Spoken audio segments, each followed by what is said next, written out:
माननीय प्रधानमंत्री जी video conferencing के माध्यम से हमें अपना आशीर्वाद प्रदान कर रहे हैं। स्वागत करते हैं माननीय लोकसभा अध्यक्ष श्री ओम बिरला जी का, केंद्रीय शिक्षा मंत्री आदरणीय श्री रमेश पोखरियाल निशंक जी का, केंद्रीय युवा कार्यक्रम और खेल राज्य मंत्री स्वतंत्र प्रभार आदरणीय श्री किरण रिजिजू जी का, संसद भवन के केंद्रीय कक्ष में उपस्थित सभी मान्यगण, प्रतिभागी, निर्णायक मंडल के सदस्य और पूरे देश में विभिन्न माध्यमों से जुड़े लाखों लोगों, विशेषकर युवाओं का बहुत बहुत स्वागत है। माननीय प्रधानमंत्री जी की अनुमति से कार्यक्रम आरंभ करते हुए सबसे पहले निवेदन करेंगे आदरणीय केंद्रीय युवा कार्यक्रम और खेल मंत्री श्री किरण रिजिजू जी से स्वागत उद्बोधन के लिए।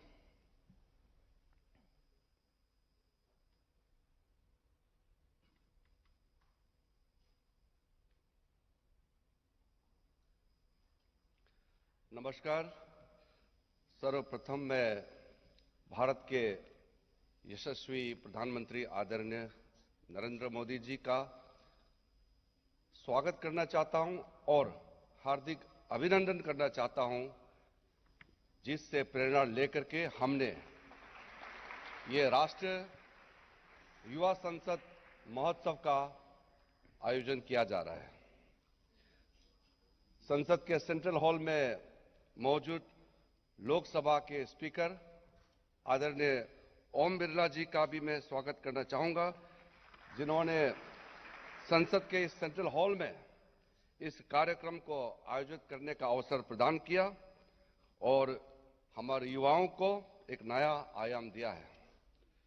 माननीय शिक्षा मंत्री डॉक्टर रमेश पोखरियाल जी का मैं स्वागत करना चाहता हूं, जिन्होंने युवाओं की शिक्षा के लिए अनवरत प्रयत्नशील है।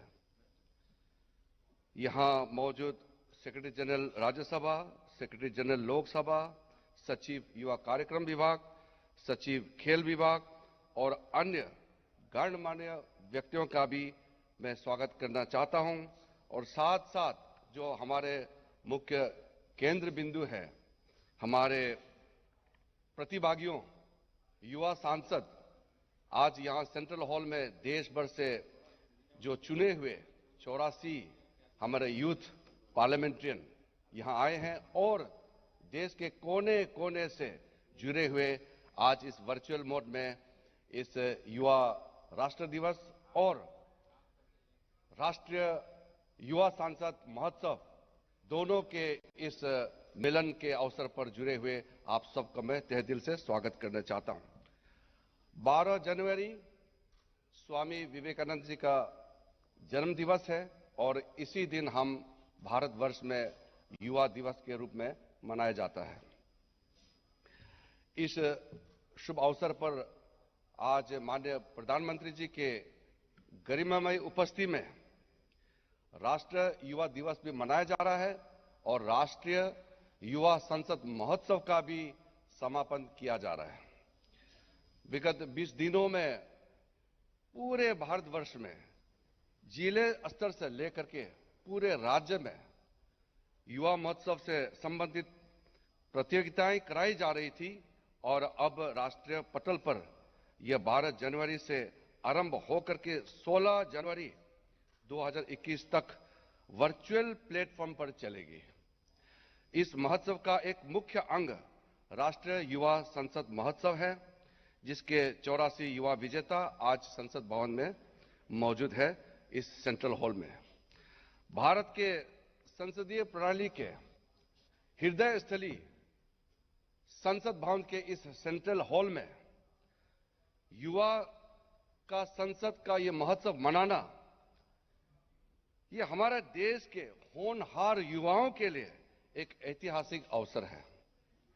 युवा संसद का विचार माननीय प्रधानमंत्री जी ने व्यक्त किया था 2017 में और प्रधानमंत्री जी के व्यक्त से प्रेरणा लेते हुए वर्ष 2019 में इसका प्रथम आयोजन किया गया था। राष्ट्रीय युवा संसद महोत्सव के इस संस्करण में देश भर के 2,34,000 युवाओं ने पूर्ण उत्साह से भागीदारी की। पहली बार राष्ट्रीय युवा महोत्सव के 24वें संस्करण का आयोजन टेक्नोलॉजी के प्रयोग करते हुए हाइब्रिड मोड में किया गया है तथा इसमें रिकॉर्ड भागीदारी हुई है। मुझे ये बताते हुए हार्दिक प्रसन्नता है कि इस महोत्सव में ऑनलाइन ऑफलाइन दोनों मिलाकर के 7 लाख युवाओं ने 24 विभिन्न प्रतियोगिताओं में भाग लिया। राष्ट्रीय युवा महोत्सव में इस बार चित्रकला, संगीत, नृत्य, प्रादेशिक पोशाक, दृश्य एवं अभिव्यक्ति कला, Surya Namaskar, high altitude winter trek, पर्वतारोहण, Fit India cyclothon, Fit India Prabhat Pheri और विंटर अल्पाइन स्कील क्लाइंबिंग जैसे प्रतिस्पर्धाएं कराई गई। इसमें से कुछ प्रतियोगिताएं पारंपरिक रूप से कराई जाती थी, वहीं कई साहसिक गतिविधियों को इस वर्ष के राष्ट्रीय युवा महोत्सव से जोड़ा गया है। I would like to congratulate all the winners of this National Youth Parliament Festival and all the participants also. And I would like to acknowledge on this very important occasion that when Honorable Prime Minister Narendra Modi ji gave a clarion call to the nation to fight the pandemic, the youth of India had shouldered the responsibilities and they remain in the forefront of our battle against the pandemic. I congratulate all the youth of India on this momentous National Youth Day. We are very fortunate that India has a large youth force, and this huge force are going to create the Atmanirbhar Bharat. This committed force is the custodian of the spirit of Ek Bharat, Shresth Bharat, call given by Honorable Prime Minister Narendra Modi ji.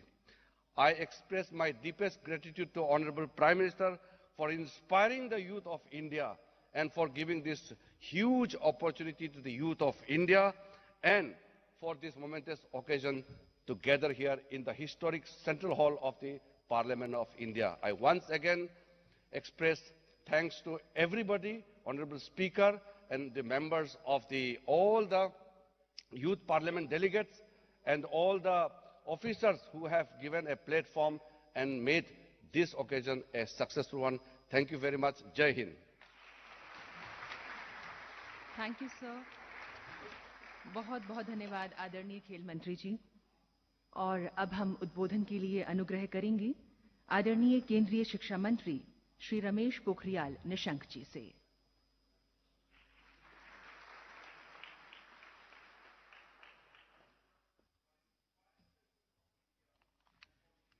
राष्ट्रीय युवा संसद महोत्सव का समापन और युवा दिवस के इस अवसर पर दुनिया के सबसे लोकप्रिय और सशक्त नेता भारत के यशस्वी प्रधानमंत्री परम श्रद्धेय श्री नरेंद्र मोदी, जिनका करोड़ों करोड़ों युवाओं को प्रेरणा मिलती है, हम सब करोड़ों करोड़ों युवा उनका हृदय की गहराई से अभिनंदन और इस कार्यक्रम में सम्मान कर रहे हैं, अभिनंदन कर रहे हैं।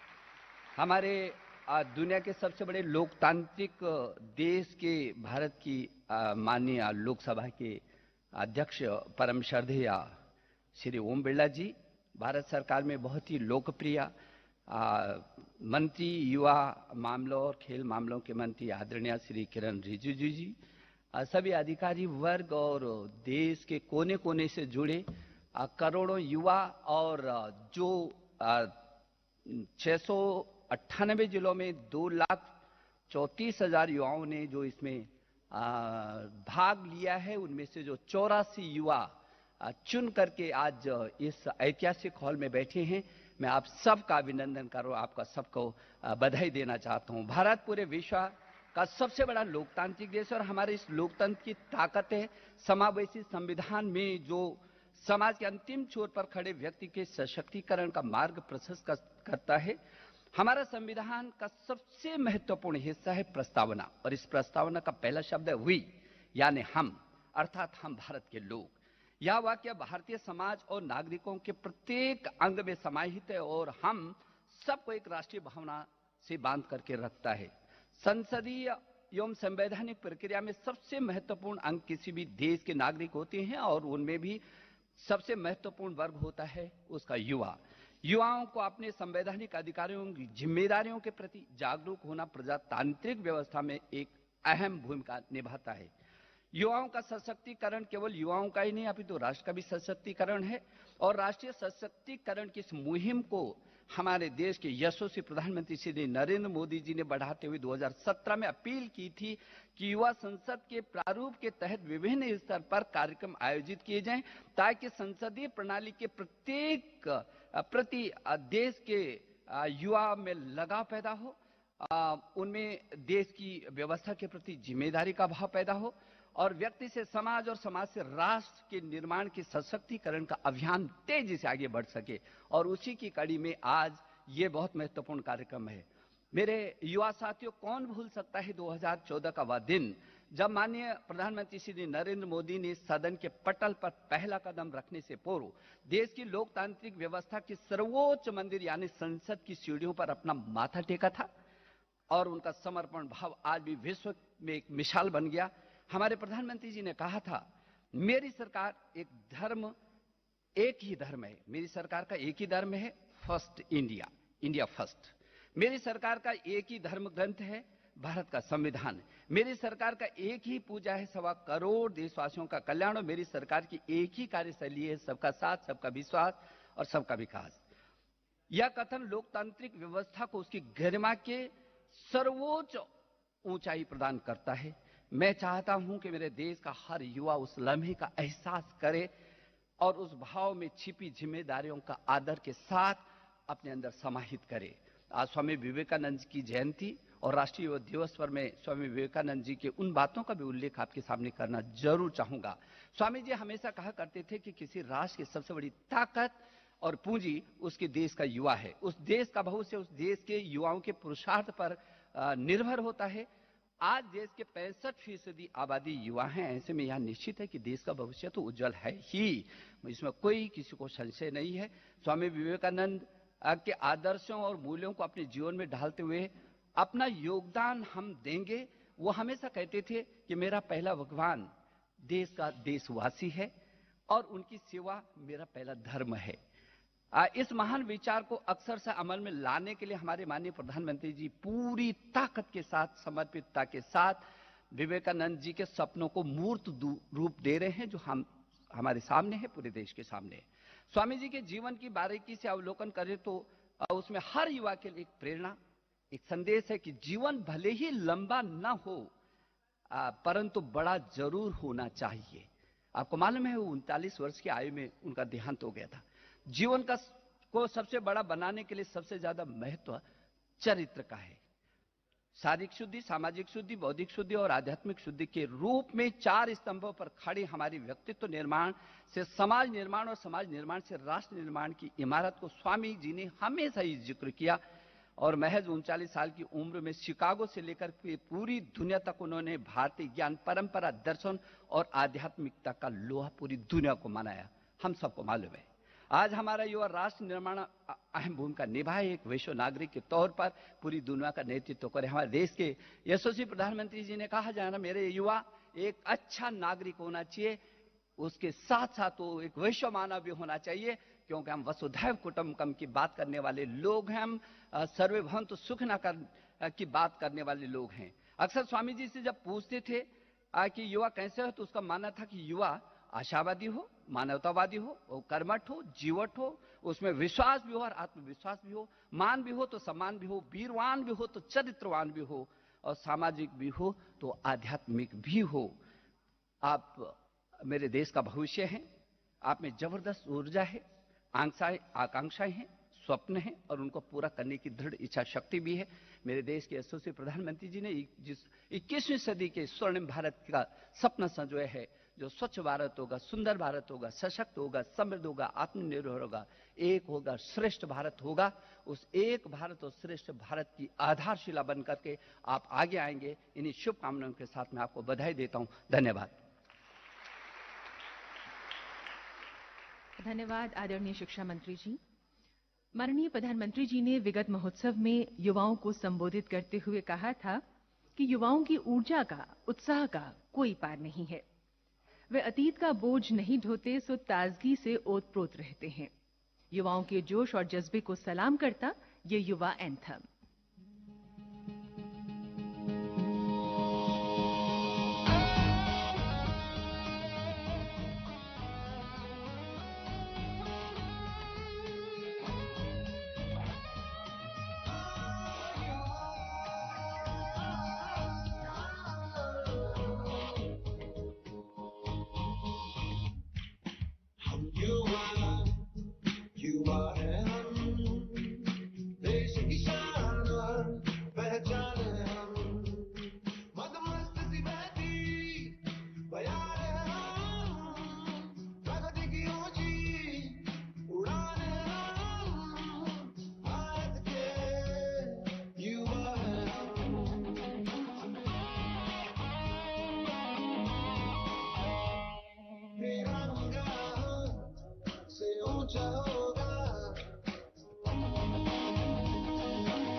राष्ट्रीय युवा महोत्सव की यात्रा ऐतिहासिक भी रही है, अविस्मरणीय भी।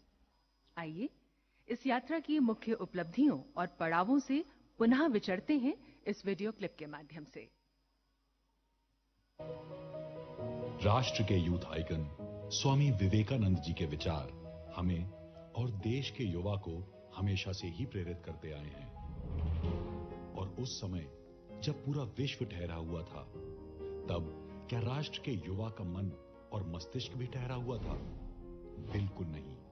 युवा सपनों को, आकांक्षाओं को रोकना नहीं चाहिए, उन्हें उन्मुक्त गगन में उड़ने देना चाहिए, क्योंकि युवा नए आइडिया से, फ्रेशनेस से वो भरा हुआ होता है, ऊर्जा होती है, तेजस्विता होती है, शार्पनेस होती है, उस पर अतीत का बोझ नहीं होता। युवा विचार, उनकी ऊर्जा और उनकी प्रतिभा को दिशा देना किसी भी राष्ट्र की प्रगति के लिए आवश्यक रहा है। इसलिए सर्वव्यापी इस महामारी के बीच में युवा महोत्सव का आयोजन एक कठिन चुनौती थी, पर पूरे देश के युवा को एक मंच पर लाना, उनको प्रोत्साहित करना, ये भी जरूरी था। इसलिए इस वर्ष 24वां राष्ट्रीय युवा महोत्सव ऑनलाइन माध्यम से आयोजित हुआ। पिछले 20 दिनों में राष्ट्र ने युवा प्रतिभा और इच्छा शक्ति का एक अविस्मरणीय उदाहरण देखा है। राज्यों के स्तर पर अनेक जगहों पर 7 लाख से ज्यादा युवाओं ने 24 प्रतियोगिताओं में भाग लिया। देश के युवा वर्ग को रचनात्मक और सकारात्मक गतिविधियों में शामिल रखना हमारी प्राथमिकता रही है। हिमालयन माउंटेनियरिंग इंस्टीट्यूट दार्जिलिंग के साथ मिलकर इस वर्ष कई आयोजन किए गए। हाल ही में सबसे ज्यादा लोगों के द्वारा एक साथ सूर्य नमस्कार किए जाने का विश्व कीर्तिमान बनाने का प्रयास भी किया गया। इंडियन माउंटेनियरिंग फाउंडेशन के सहयोग से उत्तराखंड के हिमालयों में winter alpine skills climbing camp का आयोजन किया जा रहा है। इनके अतिरिक्त अरुणाचल प्रदेश के दुर्गम इलाकों में भी पर्वतारोहण के कार्यक्रम आयोजित हुए। युवाओं के विचार और सोच को मंच देने के लिए राष्ट्रीय युवा संसद का 698 जिलों में आयोजन किया गया। इसमें 2,34,000 युवाओं ने भाग लिया। इनमें से राष्ट्रीय स्तर के 3 विजेताओं को माननीय प्रधानमंत्री जी के समक्ष अपने विचार प्रस्तुत करने का मौका दिया गया। युवा कार्यक्रम और खेल मंत्रालय ने देश के हर युवा तक पहुंचने का बीड़ा उठाया और इसके लिए राष्ट्रव्यापी प्रसार अभियान को जारी किया। सिर्फ सोशल मीडिया के माध्यम से ही युवा महोत्सव और युवा संसद तकरीबन 1 करोड़ 10 लाख लोगों ने देखा। हमारे लिए ये एक सुखद अनुभूति है कि हमने देश के लाखों युवाओं को अपनी प्रतिभा दिखाने का अवसर दिया और राष्ट्रीय युवा महोत्सव का ऑनलाइन माध्यम से आयोजन कर इस महोत्सव की भव्यता को कायम रखा।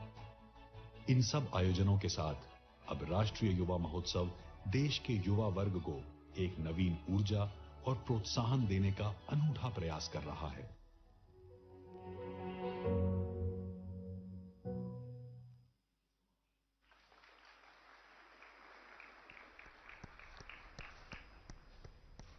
अब हम संबोधन के लिए निवेदन करेंगे माननीय लोकसभा अध्यक्ष श्री ओम बिरला जी से।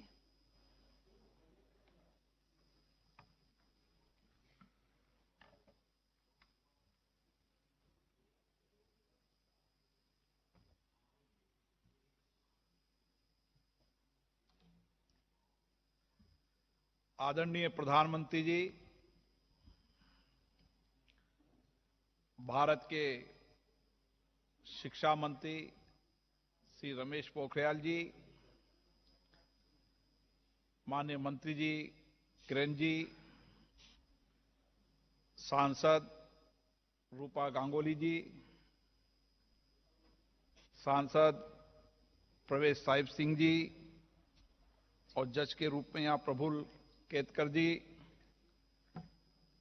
राज्यसभा लोकसभा के महासचिवगण, युवा एवं खेलकूद के सचिवगण, देश भर से आए मेरे युवा प्रतिभागी साथियों, युवा भाइयों और बहनों, आज मैं माननीय प्रधानमंत्री जी का अभिनंदन करता हूं कि वो आज इस 2021 के समापन समारोह में जुड़े हैं। माननीय प्रधानमंत्री जी का प्रेरणादायी विचार हमेशा हम सब युवाओं को प्रेरित भी करता है, प्रोत्साहित भी करता है। आज आधुनिक भारत के महान दार्शनिक स्वामी विवेकानंद जी का जन्म दिवस है, जिसे हम राष्ट्रीय युवा दिवस के रूप में मनाते हैं। आज का दिन युवा शक्ति और युवा सामर्थ्य के उत्सव का दिन है। स्वामी जी ने युवाओं में आत्मविश्वास और आत्मशक्ति को मजबूत करने का एक व्यापक संदेश दिया था।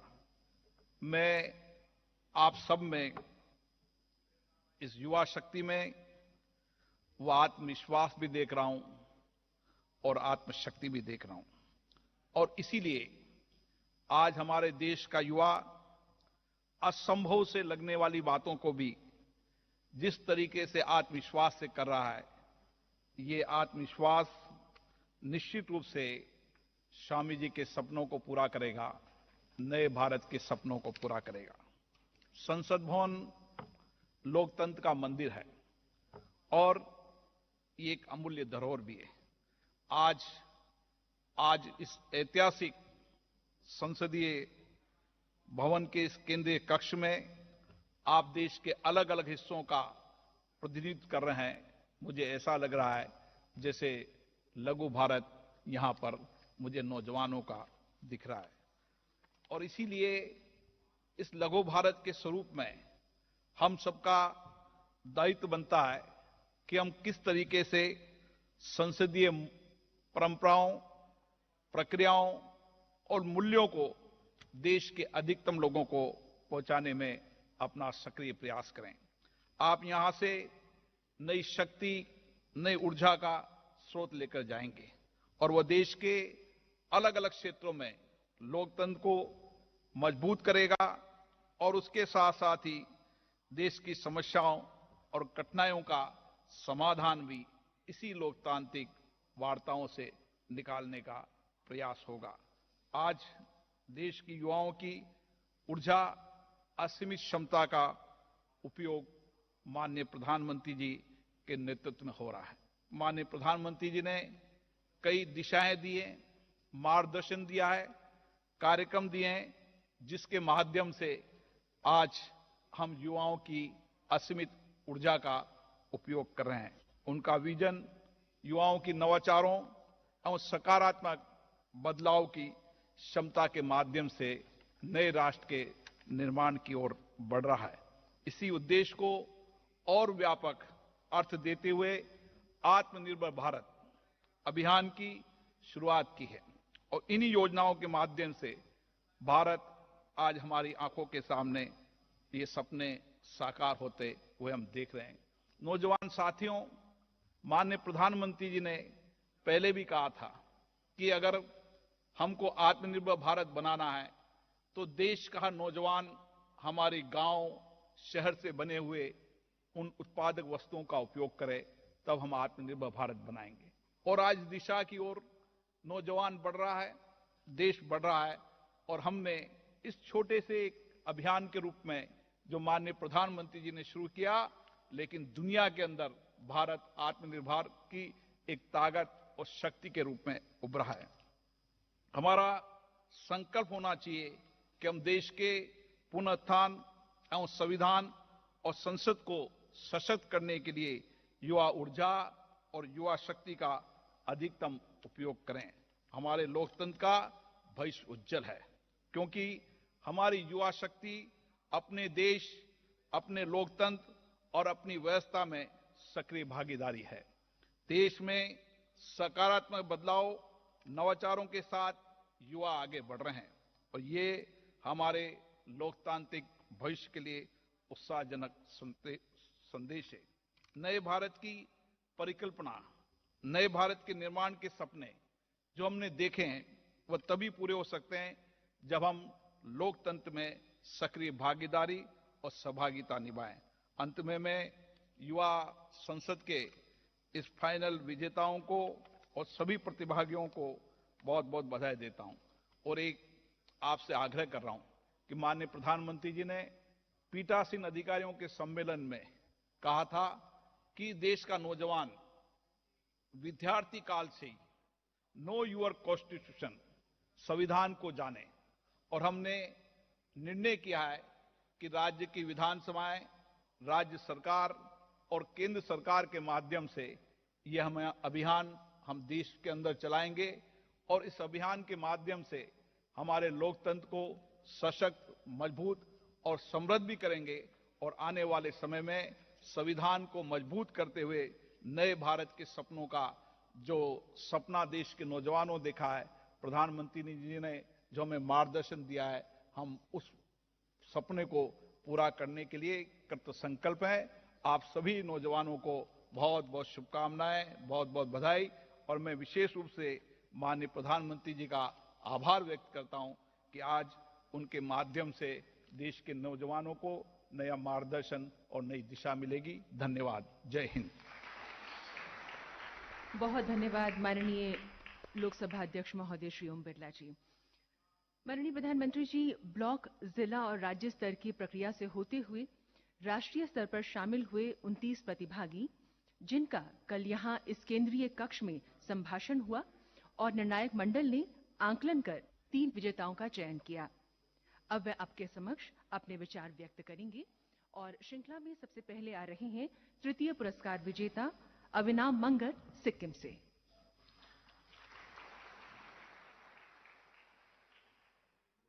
जो बदल दे हवा का रूह भी बाह शक्ति से, जो बदल दे देश की सूरत हिम्मत और लगन से, है वो युवा जो करते सपनों को हकीकत अपने जज्बे व सपनों के दम पे। Honorable Prime Minister, Sir, honored guests and dignitaries, and my dear brothers and sisters, I am Avinam, proudly representing the state of Kanchenjunga, Sikkim. An initiative launched by our Honorable Prime Minister amidst the pandemic to make India an economic superpower was Atmanirbhar Bharat and Be Vocal for Local. This initiative will make India's local market highly globally integrated, which will witness foreign investors. Be Vocal for Local will not just only develop economy, but will also work for the welfare of the society. Therefore, it's economy plus welfare. Under Vocal for Local, market localization will help us conserve and preserve our culture and heritage, and also help us in doubling and multiplying the tribal economy. Digital India initiative can power Be Vocal for Local initiative. Instagram and Facebook could be the new global market where local vendors and sellers could reach out to the entire world. To contribute to the policy, Quality Assurance Cell could be established to ensure that the quality is met to the global expectations. Empowering women by empowering the cottage industry, mainly knitting, crocketing, handloom and handicrafts.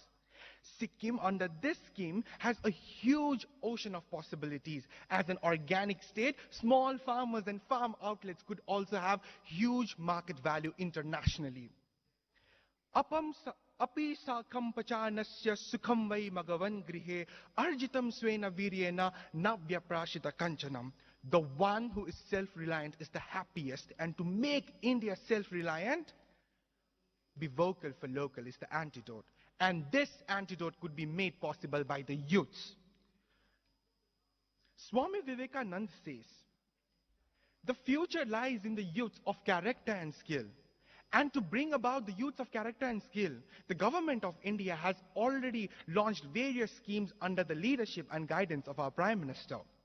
Some of them are Prime Minister Financial Empowerment Scheme, Make in India, Made in India, Prime Minister Kaushal Vikas Yojana, Fit India, Prime Minister New Entrepreneur Startup in India, and with the new Education Policy 2020, we shall surely have youths of character and skill.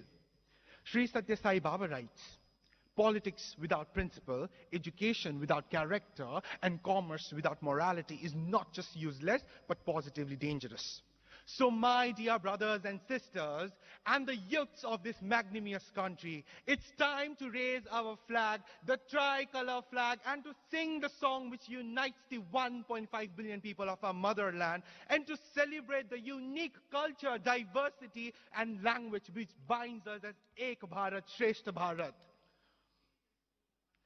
And the new India shall witness youth who are vocal for local and shall speak in the language of compassion, tolerance, love, and equanimity. And with sustainability, let us achieve a clean and healthy India. Vande Mataram. Jai Hind, Jai Bharat. अब आ रही है द्वितीय पुरस्कार विजेता आरती मिश्रा महाराष्ट्र से।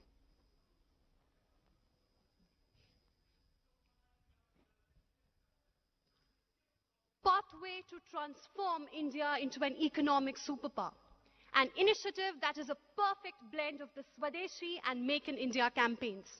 Honorable Prime Minister, sir, honored guests and dignitaries, this is Ayati Mishra from Maharashtra speaking on the topic Vocal for Local.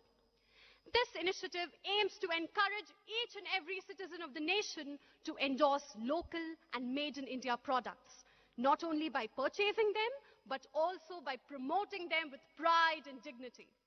I firmly believe that this initiative would transform India into an economic superpower.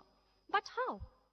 The fiscal stimulus of 20 lakh crore has helped MSMEs and local industries restart their businesses after the COVID crisis, potentially providing employment to over 100 million people. With more employment, aggregate demand would increase, leading to increase in production and subsequent increase in our GDP. Thus, a robust startup ecosystem would be created. With sustained quality and competitive pricing, local brands may become national brands and further aspire to become global brands, thereby strengthening brand India.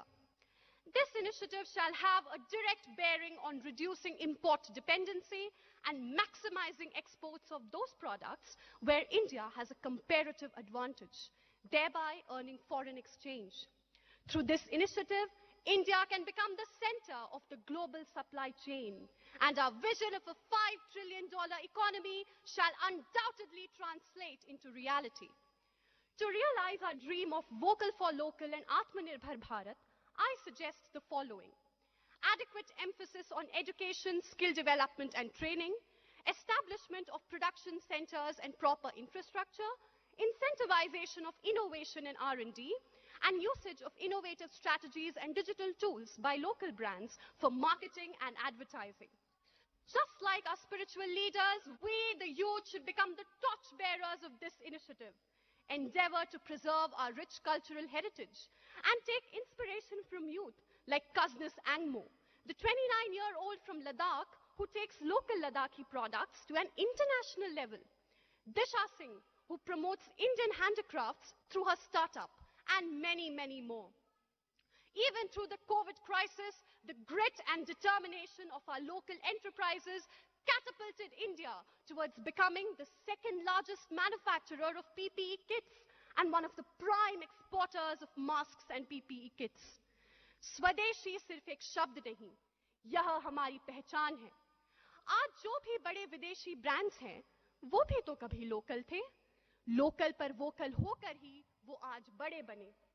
तो क्यों ना आज हम सब भी यह formula अपनाएं, local पर वोकल होकर भारतीय ब्रांड्स को बड़ा बनाएं, भारतीय संस्कृति को विश्व भर में उजागर करें एवं भारतीय अर्थव्यवस्था को एक नया आयाम दें।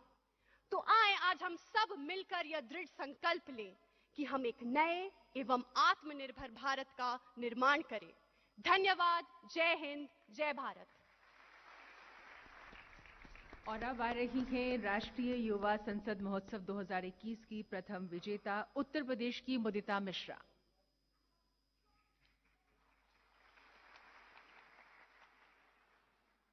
वरिष्ठ हैं, विशिष्ट हैं, विकास पुंजनिष्ठ हैं, समग्र सृष्टि पृष्टि के जगत गुरु वशिष्ठ हैं, ऐसे हमारे माननीय प्रधानमंत्री जी, मंचस्थ महानुभाव एवं यहां पर उपस्थित युवा शक्ति। Mudita Mishra, Uttar Pradesh, vocal for local विषय पर विचाराभिव्यक्ति हेतु उपस्थित हूं।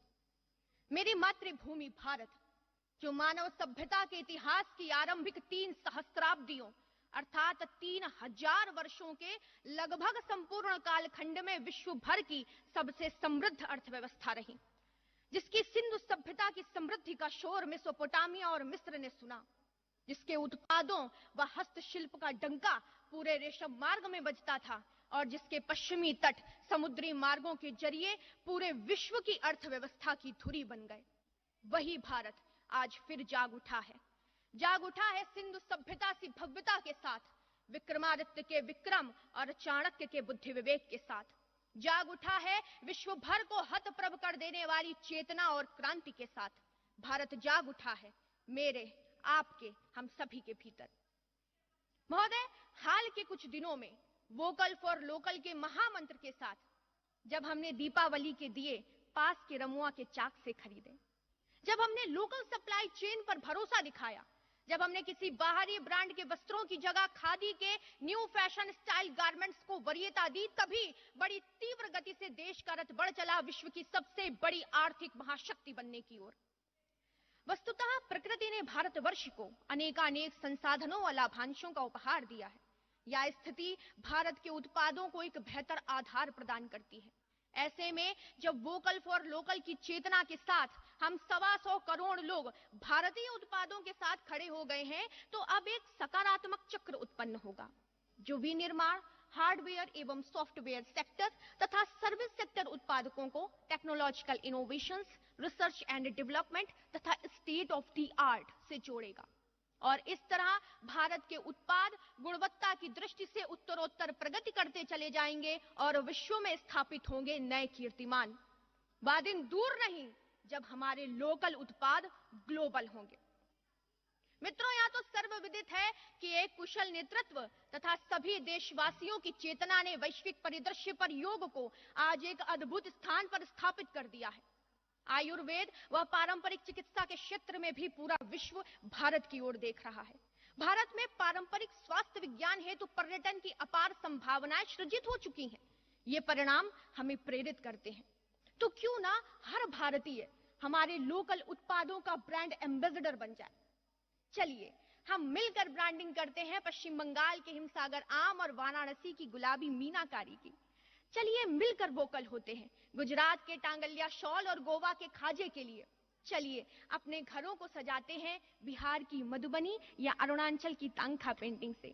चलिए इस बार किसी एनआरआई फ्रेंड को गिफ्ट करते हैं तेलंगाना की पोचमपल्ली इकत साड़ी या ओडिशा के आदिवासियों की सरलता व सुंदरता से भरी कोटपाल हैंडलूम फैब्रिक। खरीदारी किसी मॉल में हो या ई कॉमर्स साइट्स पर, चलिए सबसे पहले देखते हैं मेड इन इंडिया का लेबल। चलिए बनाते हैं भारतवर्ष को एक वैश्विक आर्थिक महाशक्ति। अंत में वैचारिक पटाक्षेप करने से पूर्व आह्वान करना चाहती हूं, यह पवन परम अनुकूल देख, यह देख भुजा का बल अथाह, तू चले बेड़ियां तोड़ कहीं, रोकेगा आकर कौन राह।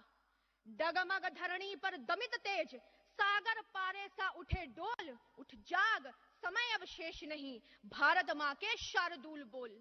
धन्यवाद। जय हिंद, जय मां भारती।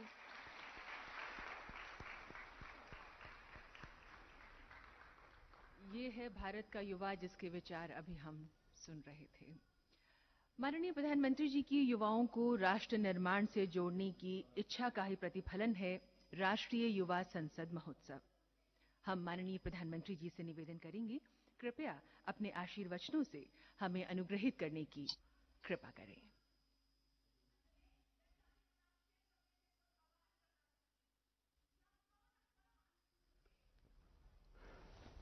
नमस्कार।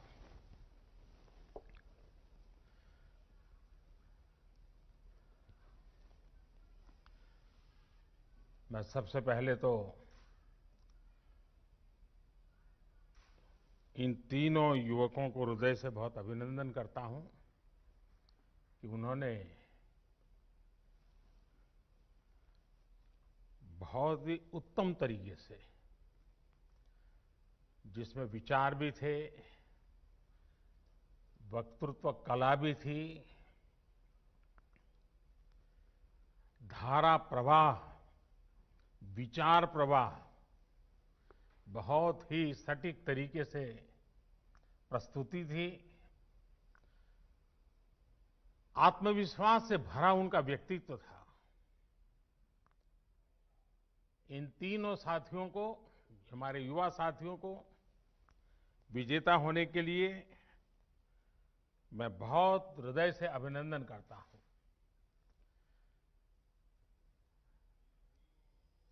लोकसभा के स्पीकर श्री ओम बिरला जी, शिक्षा मंत्री श्री रमेश पोखरियाल निशंक जी, खेल और युवा मामलों के मंत्री श्री किरण रिजिजू जी और देश भर के मेरे युवा साथी, आप सभी को राष्ट्रीय युवा दिवस की बहुत बहुत शुभकामनाएं। स्वामी विवेकानंद की जन्म जयंती का ये दिन हम सभी को नई प्रेरणा देता है। आज का दिन विशेष इसलिए भी हो गया है कि इस बार युवा संसद देश की संसद के सेंट्रल हॉल में हो रही है। ये सेंट्रल हॉल हमारे संविधान के निर्माण का गवाह है। देश के अनेक महान व्यक्तियों ने यहां आजाद भारत के लिए फैसले लिए, भारत के भविष्य के लिए चिंतन किया। भविष्य के भारत को लेकर उनका सपना, उनका समर्पण, उनका साहस, उनका सामर्थ्य, उनके प्रयास, इसका एहसास आज भी सेंट्रल हॉल में होता है। और साथियों, आप जहां बैठे हैं उसी सीट पर जब संविधान की निर्माण प्रक्रिया चली थी, इस देश के किसी न किसी गणमान्य महापुरुष वहां बैठे होंगे। आप आज उस सीट पर बैठे हैं। मन में कल्पना कीजिए कि जिस जगह पे देश के वो महापुरुष बैठे थे, आज वहां आप बैठे हैं। देश को आपसे कितनी अपेक्षाएं हैं। मुझे विश्वास है ये अनुभव इस समय सेंट्रल हॉल में बैठे सभी युवा साथियों को भी हो रहा होगा। आप सभी ने जो यहां संवाद किया, मंथन किया, वो भी बहुत महत्वपूर्ण है। इस दौरान स्पर्धा में जो विजेता हुए हैं उनको मैं बधाई देता हूं, अपनी शुभकामनाएं देता हूं। और यहां जब मैं आपको सुन रहा था तो मुझे विचार आया और इसलिए मैंने मनोमन तय किया है कि आपके जो भाषण है उसको मैं आज मेरे ट्विटर हैंडल पर से ट्वीट करूंगा।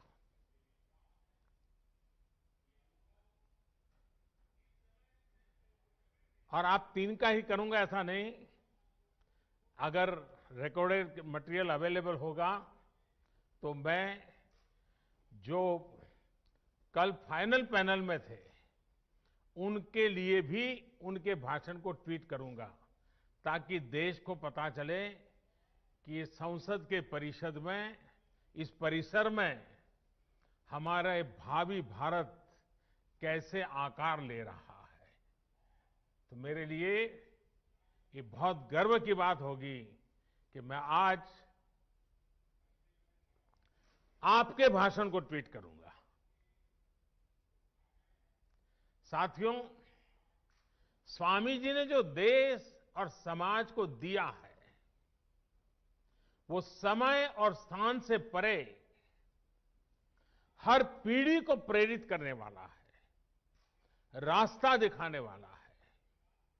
आप देखते होंगे कि भारत का शायद ही ऐसा कोई गांव हो, कोई शहर हो, कोई व्यक्ति हो जो स्वामी जी से खुद को जुड़ा महसूस न करता हो, उससे प्रेरित न होता हो।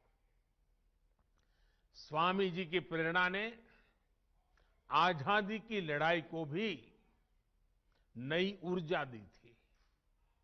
गुलामी के लंबे कालखंड ने भारत को हजारों वर्षों की अपनी ताकत और ताकत के एहसास से दूर कर दिया था। स्वामी विवेकानंद ने भारत को उसकी वो ताकत याद दिलाई, एहसास कराया, उनके सामर्थ्य को उनके मन मस्तिष्क में पुनर्जीवित किया, राष्ट्रीय चेतना को जागृत किया।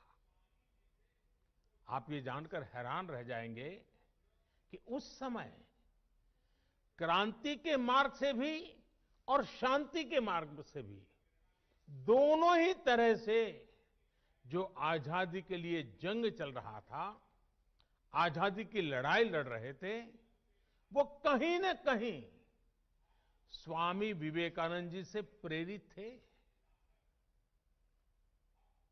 उनकी गिरफ्तारी के समय, फांसी के समय स्वामी विवेकानंद से जुड़ा साहित्य जरूर पुलिस के हाथ आता था।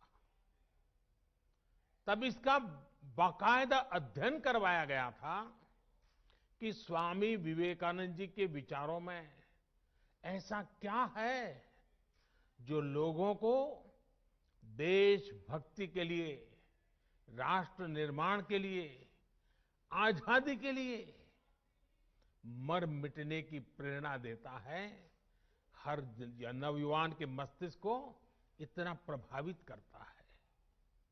समय गुजरता गया, देश आजाद हो गया, लेकिन हम आज भी देखते हैं स्वामी जी हमारे बीच ही होते हैं, प्रतिपल हमें प्रेरणा देते हैं।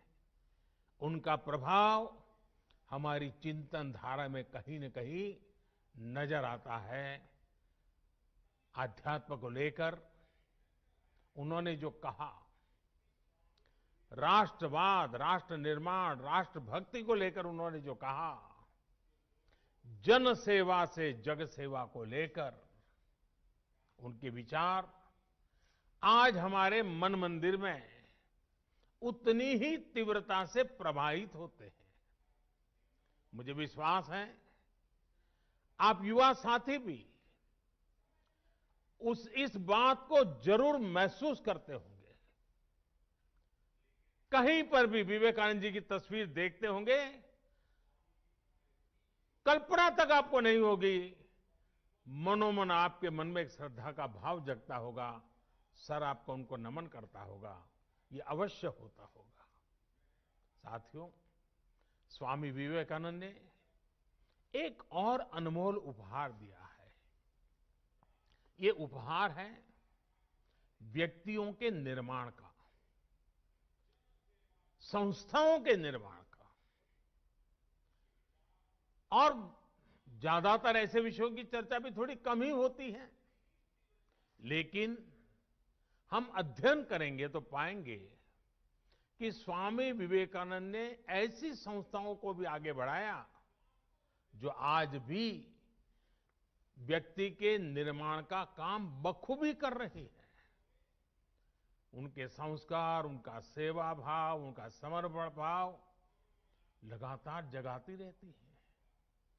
व्यक्ति से संस्था का निर्माण और संस्था से अनेकों व्यक्तियों का निर्माण एक अनवरत, अविलंब, अबाधित चक्र है जो चलता ही जा रहा है। लोग स्वामी जी के प्रभाव में आते हैं, संस्थाओं का निर्माण करने की प्रेरणा लेते हैं, संस्था निर्माण करते हैं, फिर उन संस्थानों से, उसकी व्यवस्था से, प्रेरणा से, विचार से, आदर्श से ऐसे लोग निकलते हैं जो स्वामी जी के दिखाए मार्ग पर चलते हुए नए लोगों को खुद से जोड़ते चलते हैं।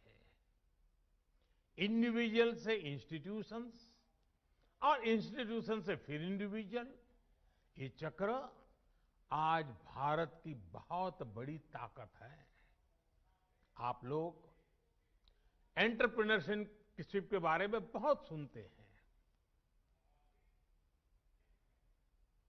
वो भी तो कुछ एक प्रकार से यही बातें हैं।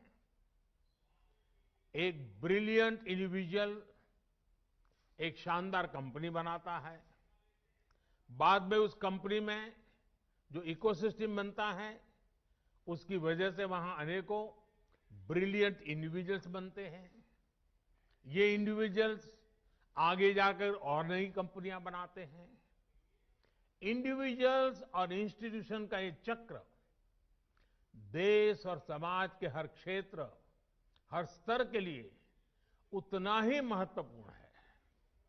साथियों, आज जो देश में नई नेशनल एजुकेशन पॉलिसी लागू की गई है, उसका भी बहुत बड़ा फोकस बेहतर इंडिविजुअल्स के निर्माण पर है।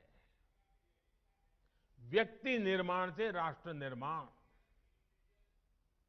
ये पॉलिसी युवाओं की इच्छा, युवाओं के कौशल, युवाओं की समझ, युवाओं के फैसले को सर्वोच्च प्राथमिकता देती है।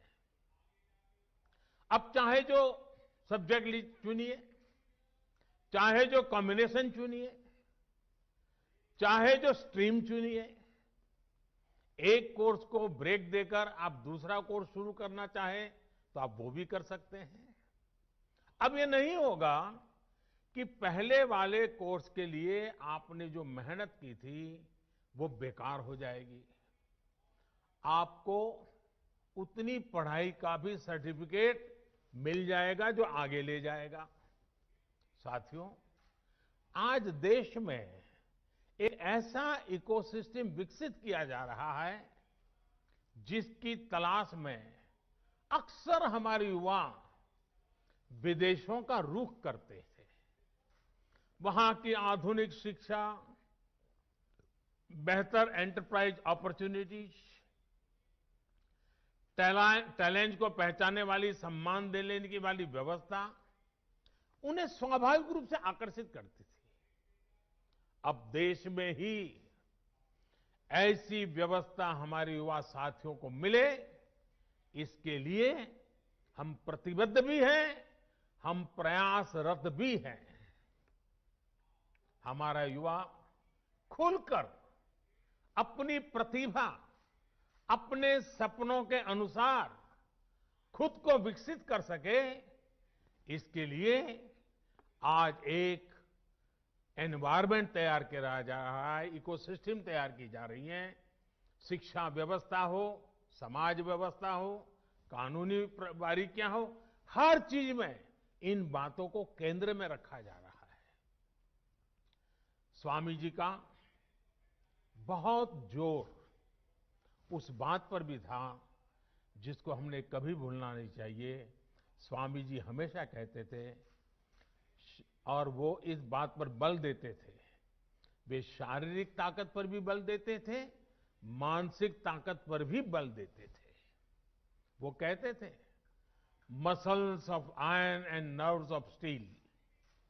उनकी प्रेरणा, उन्हीं की प्रेरणा से आज भारत के युवाओं की शारीरिक मानसिक फिटनेस पर विशेष फोकस किया जा रहा है। फिट इंडिया मूवमेंट हो, योग के प्रति जागरूकता हो, या फिर स्पोर्ट्स से जुड़े आधुनिक इंफ्रास्ट्रक्चर का निर्माण, ये युवाओं को मानसिक और शारीरिक रूप से सुदृढ़ कर रहे हैं। साथियों, आजकल आप लोग कुछ टर्म्स बार बार सुनते होंगे, आपके कान पे आता रहता है। पर्सनालिटी डेवलपमेंट या तो फिर टीम मैनेजमेंट। इनकी बारीकियों को भी आप स्वामी विवेकानंद का अध्ययन करने के बाद और आसानी से समझ पाएंगे। पर्सनालिटी डेवलपमेंट का उनका मंत्र था, बिलीव इन योरसेल्फ। अपने आप पर भरोसा करो, अपने आप पर विश्वास करो।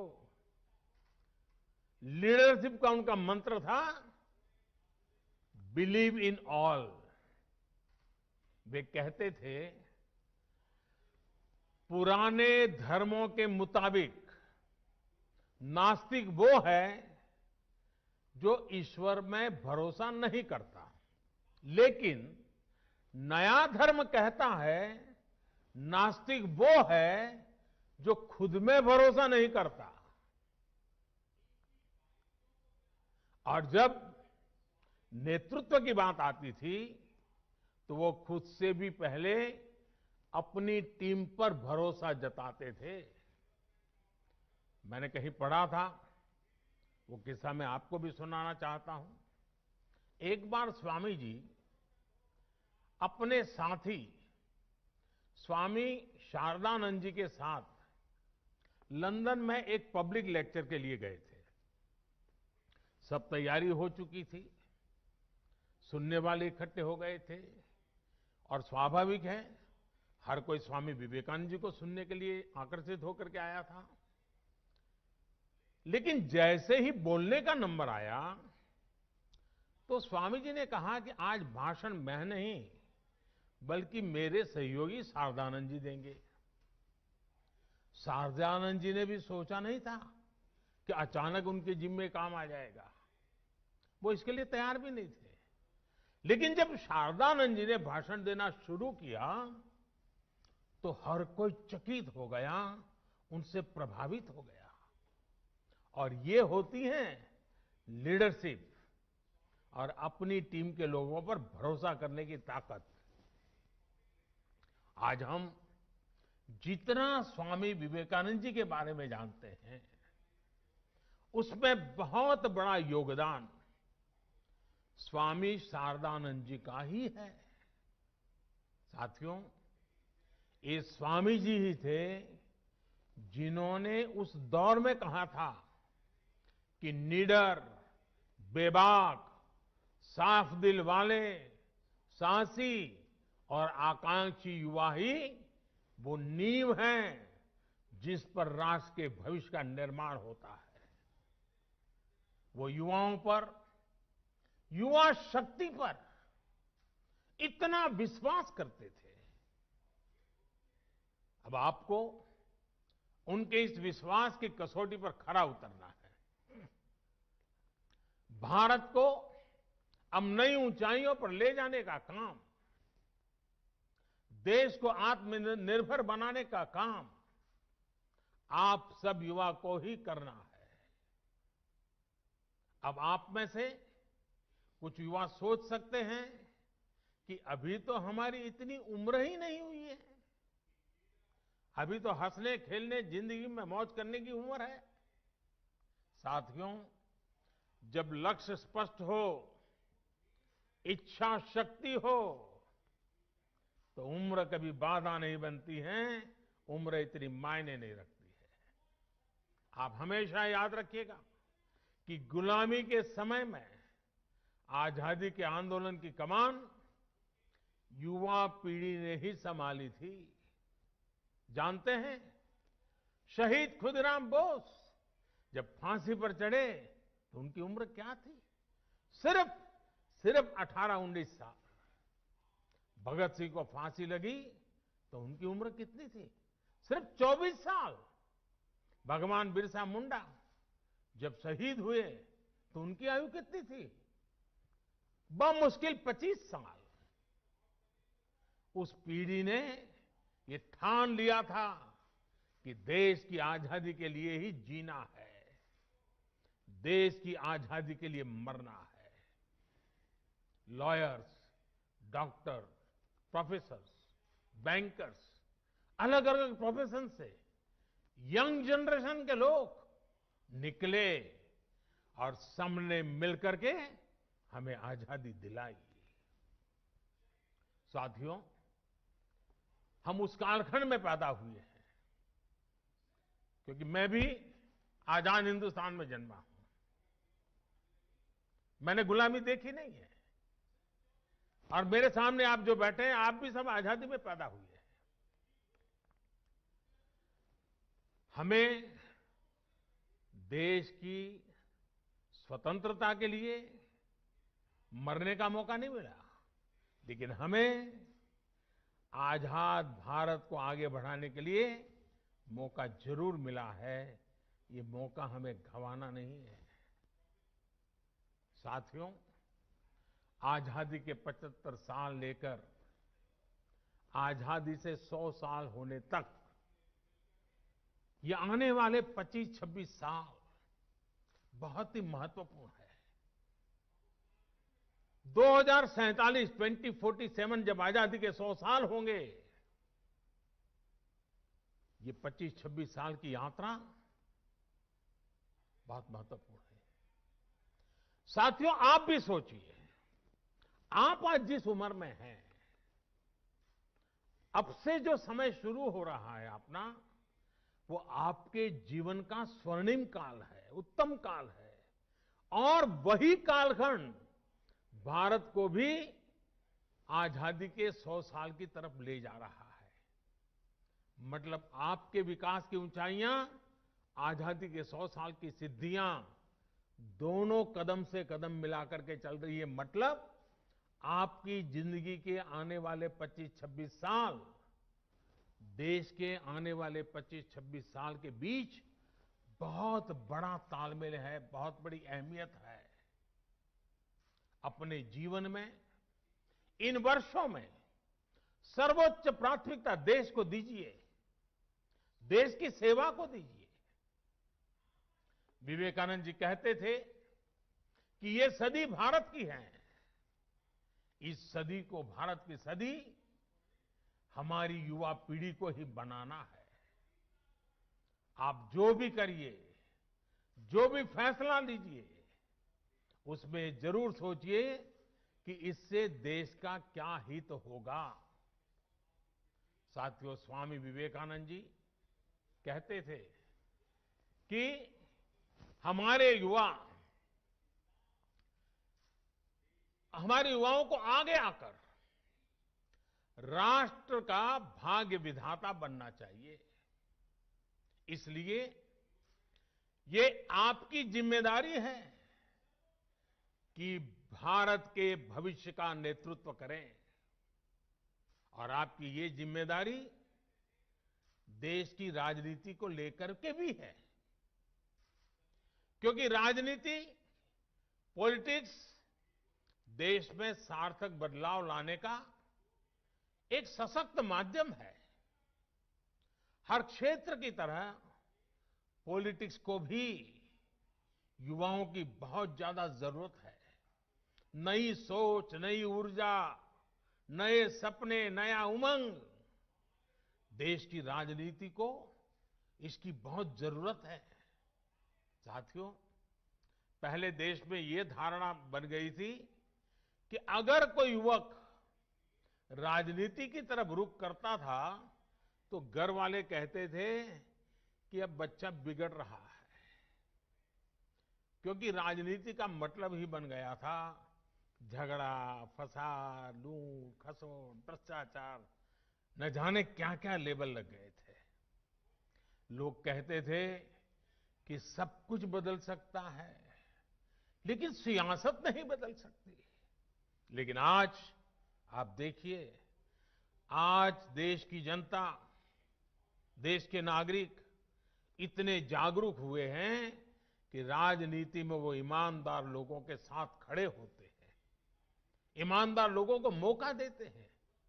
देश की सामान्य जनता ईमानदार, समर्पित, सेवाभावी राजनीति में आए हुए लोगों के साथ डट करके खड़ी रहती है। ऑनेस्टी और परफॉर्मेंस आज की राजनीति की पहली अनिवार्य शर्त होती जा रही है, और देश में जो जागरूकता आई है ना, उसने ये दबाव पैदा किया है। भ्रष्टाचार जिनकी लीगेसी थी,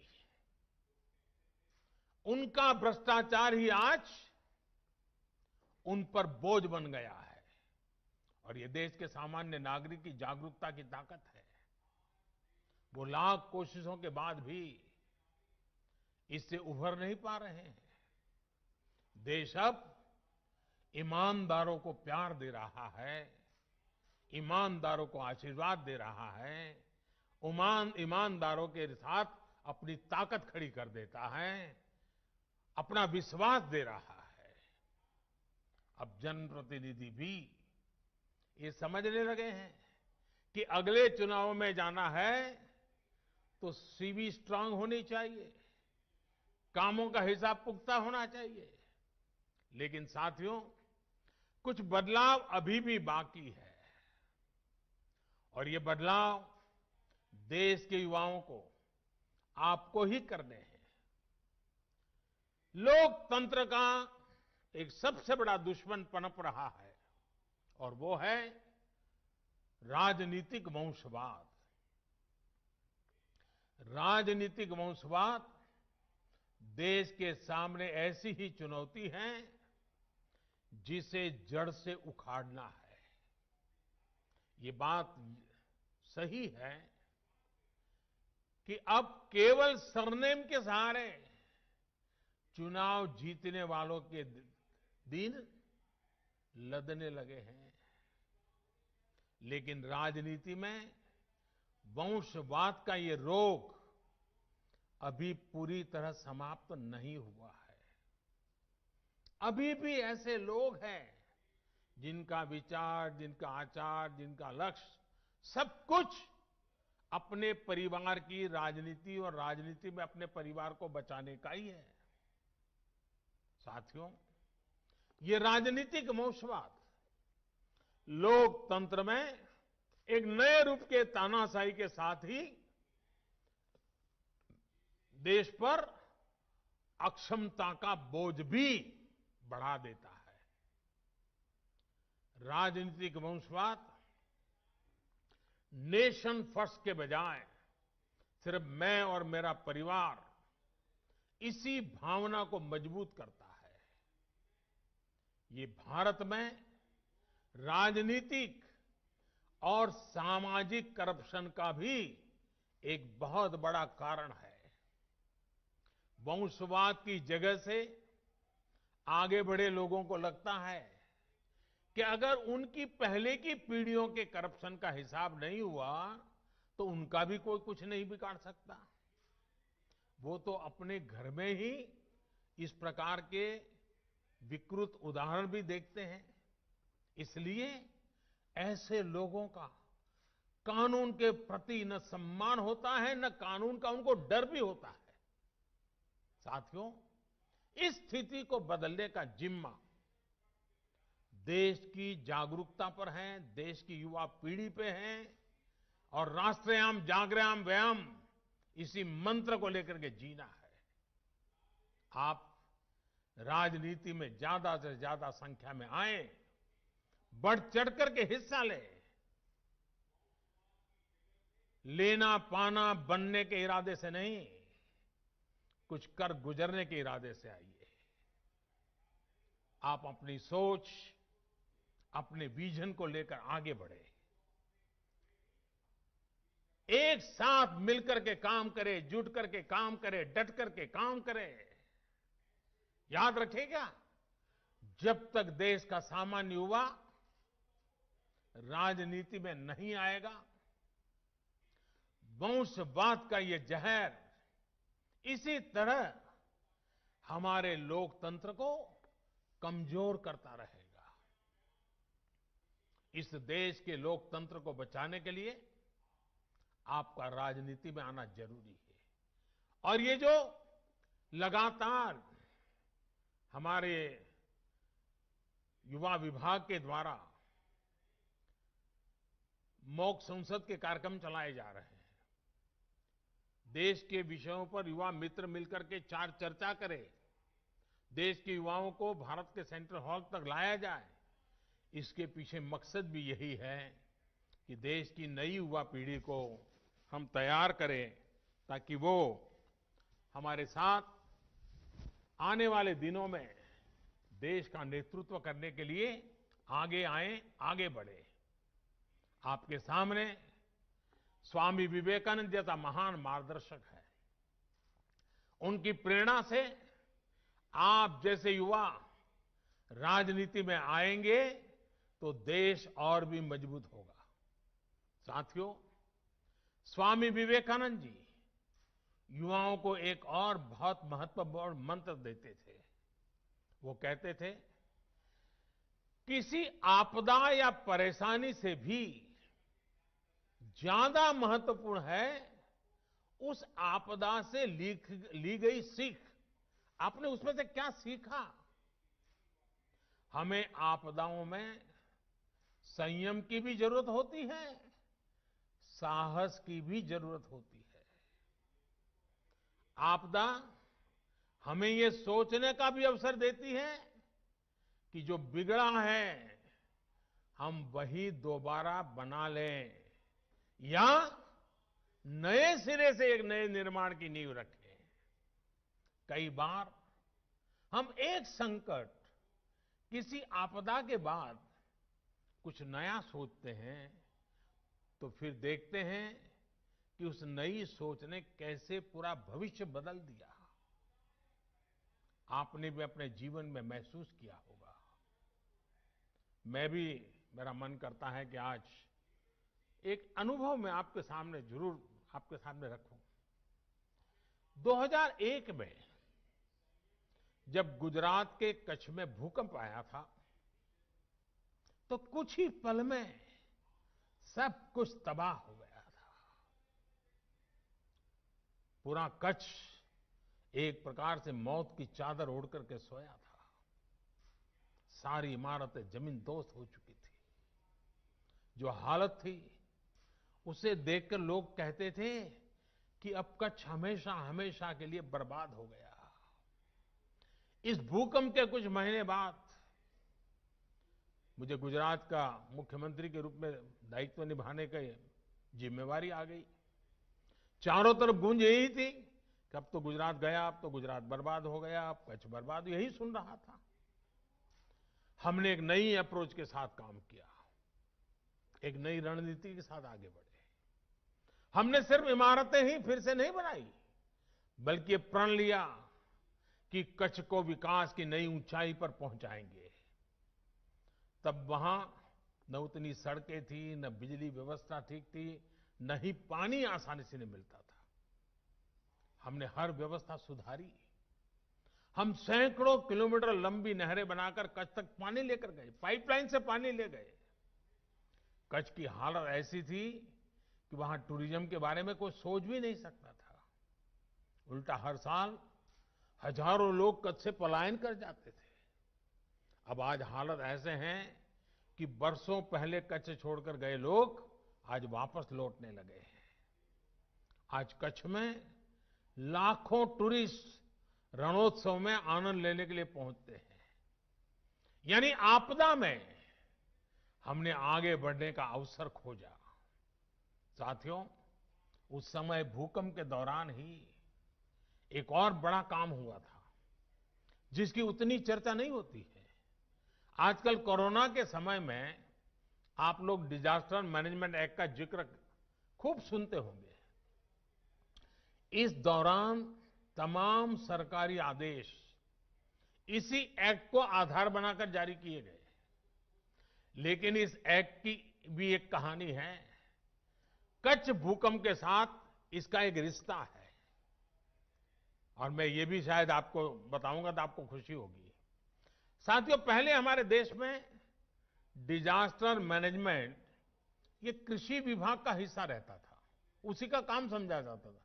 क्योंकि हमारे यहां डिजास्टर का मतलब होता था बाढ़ या सूखा। ज्यादा पानी गिर गया तो वो डिजास्टर, ज्यादा पानी कम पड़ गया तो वो डिजास्टर। बाढ़ वगैरह आती थी तो खेती का मुआवजा वगैरह देना, यही काम प्रमुखतः डिजास्टर मैनेजमेंट का होता था। लेकिन कच्छ भूकंप से सबक लेते हुए गुजरात ने 2003 में Gujarat state disaster management act बनाया। तब देश में पहली बार ऐसा हुआ जब डिजास्टर मैनेजमेंट को कृषि विभाग से लेकर वहां से बाहर निकाल करके गृह विभाग के अंडर में दे दिया गया। बाद में केंद्र सरकार ने 2005 में गुजरात के उसी कानून से सीख लेकर पूरे देश के लिए डिजास्टर मैनेजमेंट एक्ट बनाया। अब इसी एक्ट की मदद से ताकत से देश ने महामारी के खिलाफ इतनी बड़ी लड़ाई लड़ी है।